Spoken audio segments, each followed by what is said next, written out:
السلام عليكم ورحمة الله تعالى وبركاته. وعليكم السلام ورحمة الله تعالى وبركاته. الحمد لله رب العالمين والصلاة والسلام على خاتم النبي وعلى آله وصحبه الناس أجمعين أما بعد. الحمد لله. அல்லாஹ்வுடைய அளப்பெரும் கிருபையினால் அனுதினமும் அல்லாஹ்வுடைய திருநாமத்தை கொண்டு அதனுடைய அர்த்தங்களையும் அதனுடைய விளக்கங்களையும் தினம் ஒவ்வொரு நபர்களாக உங்களிடத்தில் தெரிவித்துக் கொண்டிருக்கின்றார்கள்.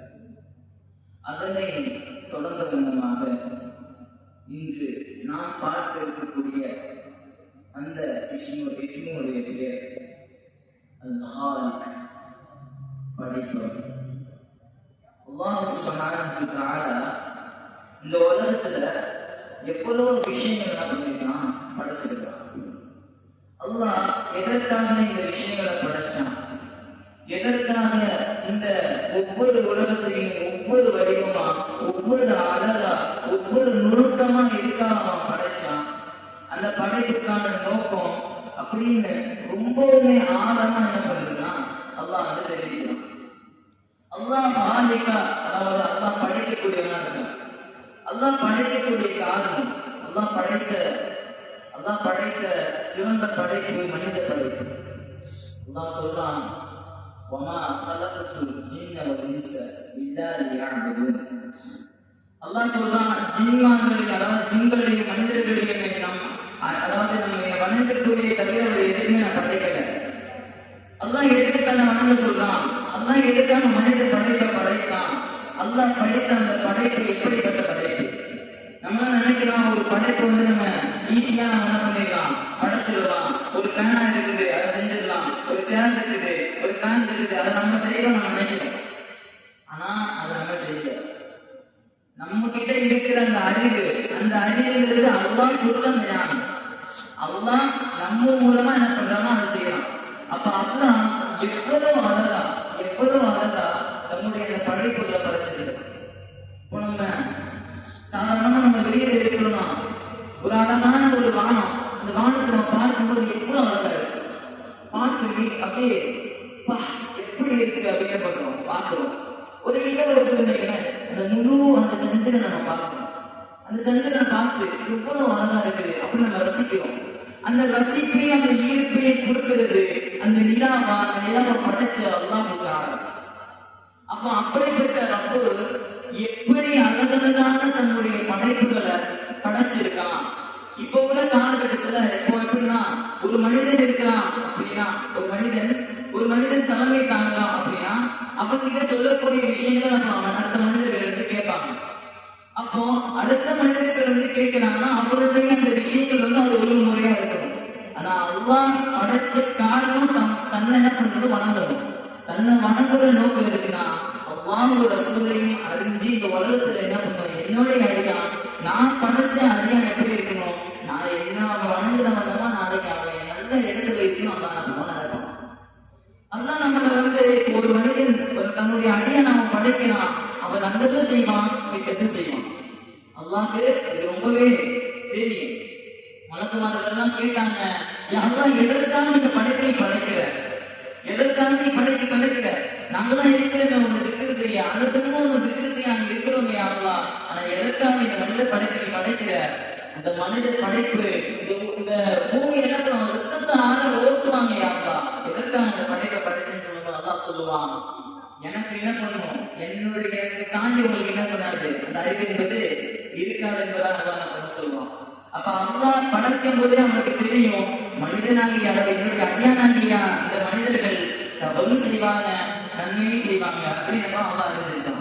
அப்ப அல்லாஹ் அறிஞ்சுமே நம்ம பாவத்தை செய்வோம், சில நன்மைகளை செய்வோம் இருந்தாலுமே அல்லாஹ் அந்த படைச்சிருக்கிறான். அந்த படைப்பை நினைச்சு நம்ம பாவமே செஞ்சாலுமே அந்த பாவத்தை அவன் என்ன பண்றான், நம்முடைய அடிய பாவம் செஞ்சிடக்கூடாதுன்னு நினைப்போது என்ன பண்றான், அல்லாஹ் படைக்கிறான். அல்லாஹ் அந்த படைச்ச படைப்பை நினைச்சு அல்லாஹ் நம்ம இப்படி அழகழகான தோற்றத்துல அழகழகான பார்வையில அழகழகான உள்ளங்களை கொண்ட மனிதர்கள் நம்ம ஆக்கி இருக்கிறான். அப்படியே நினைச்சு அல்லாஹ் நம்ம நினைப்போம், அவருடைய அந்த இஸ்மான அல்லாஹ்வுடைய அந்த பேரான அந்த அழகான பேரை என்ன பண்ணுவோம், நம்ம அழைப்போம்.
அதனை தொடர்ந்தவன் அல்-பாரி. படைச்சது மட்டும் போதுமா? அல்லாஹ் வெறும் படைப்பை மட்டும் படைச்சானா? இல்ல. அல்-பாரி ஒழுங்குமுறையா படைப்பான். அல்லாஹ் சுப்ஹானஹு வ தஆலா நம்முடைய படைப்புகளை ஒரு தோற்றம் கொடுக்க வண்ணமா, அது ஒரு செயல்படுத்துற வண்ணமா இருக்காங்க தாண்டி அதனுடைய ஒழுங்குமுறையில கொடுத்தான். ஒழுங்குமுறைனா நீங்க என்ன கேட்கலாம்? ஒழுங்குமுறைனா இப்போ ஒரு கடல் இருக்குதுன்னு சொன்னா, ஒரு கடல் இருக்குதுன்னு சொன்னா அந்த கடல் இருக்க வேண்டிய இடத்துல வைக்கிற பேர் ஒரு ஒழுங்குமுறை. இப்போ ஒரு மனிதன் இருக்கான், அந்த மனிதன் இந்த மாதிரி ஒரு முகஜாலையில இந்த ஒரு முள்ள போல இந்த கண்ணுங்கணும், கண்ணுங்கிறது முன்னாடி இருக்கணும், கண்ணுங்கிறது நமக்குங்கிறது இங்க இருக்கணும் அப்படிங்கிற ஒரு அழகான ஒழுங்குமுறையை கொண்டு வரதுதான் அல்-பாரி. அல்லாஹ் இந்த உலகத்தை எவ்வளவோ அழகா படைச்சிருக்கிறான். அல்லாஹ் இந்த உலகத்தை அழகா படைச்சிருக்கிறான். அந்த படைப்பை ஒழுங்கு முறையில நம்ம அமைச்சிருக்கிறோம். இப்போ இந்தியான்னு சொன்னா அந்த இடத்துல என்ன இருக்கு, அதோடைய இடத்துலதான் இருக்கு. இப்ப அதை தாண்டி அது நடந்துச்சுன்னு சொன்னா அந்த உள்ள அந்த இந்தியாவை வாழக்கூடிய மக்கள் என்ன நிலைமை ஆகும்? இப்ப பூமி தன்னை சுத்துதுன்னு சொன்னா அல்லாஹ் அப்படி என்ன பண்ணிருக்கான், அந்த ஒழுங்குமுறை வச்சிருக்கான். அல்லாஹ் வெறும் அந்த பூமியை மட்டும் படைச்சான். அந்த பூமியை மட்டும் படைச்சானா அது என்ன ஒரு புண்ணியமும் கிடையாது.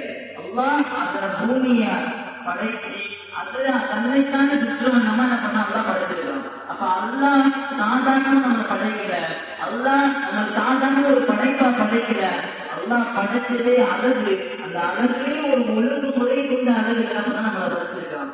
இப்ப நம்ம கண்ணு நமக்கு இப்ப நேரா இருக்கு, அந்த கண்ணு நமக்கு பின்னாடி இருந்தா பார்க்கும்போது எப்படி இருக்கும்?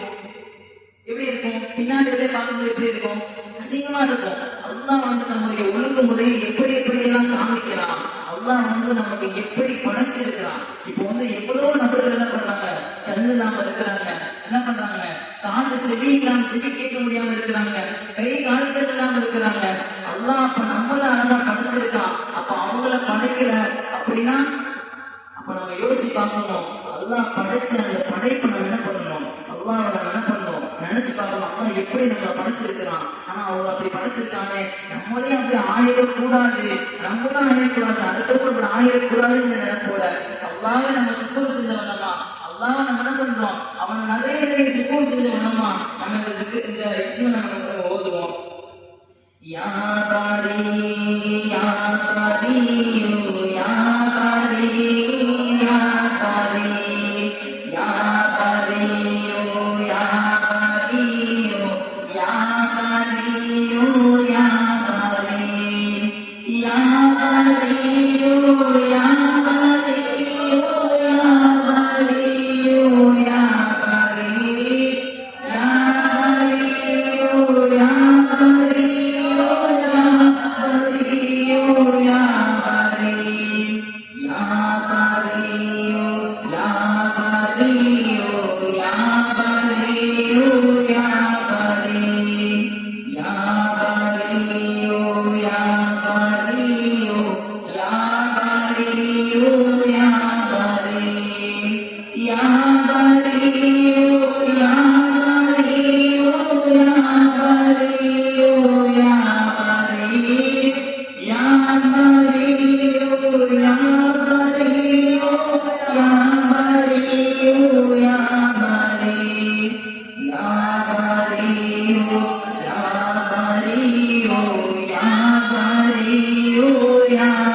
யா பாரி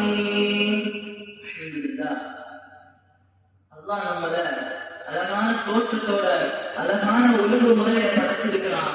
இந்த படைப்பை நம்ம நினைச்சு அல்லாஹ் நம்மளுக்கு அழகா படைச்சிருக்கான். அல்லாஹ்வுடைய என்ன நோக்கம் என்ன?